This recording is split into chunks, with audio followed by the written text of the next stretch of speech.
bien sûr qu'il y a des liens entre les négociateurs. Bien sûr qu'à un certain moment, surtout dans une négociation où vous avez 148 pays qui négocient sur 20 sujets, n'importe quel statisticien vous dira que les chances d'accord sont maigres.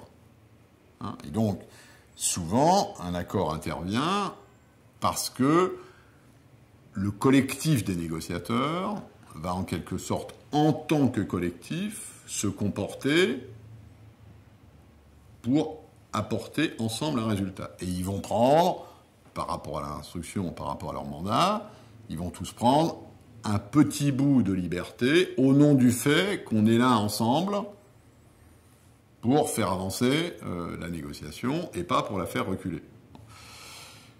Et c'est vrai qu'il faut souvent que ça se passe. Simplement, il faut que ça se passe de manière équilibrée.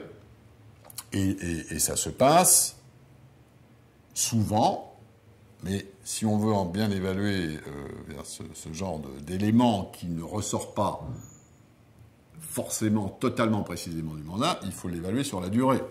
Là aussi, les personnes avec lesquelles vous négociez, vous avez négocié avec elles dans le passé, vous négocierez avec elles dans le futur, et donc la capacité de dealer,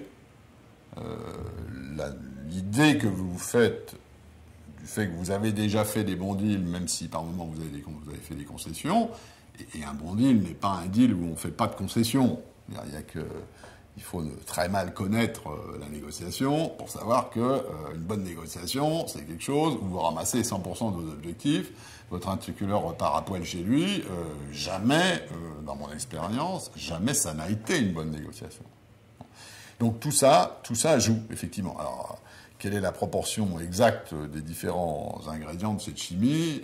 Ça, c'est difficile à dire, parce que ce sont toujours des moments à gérer.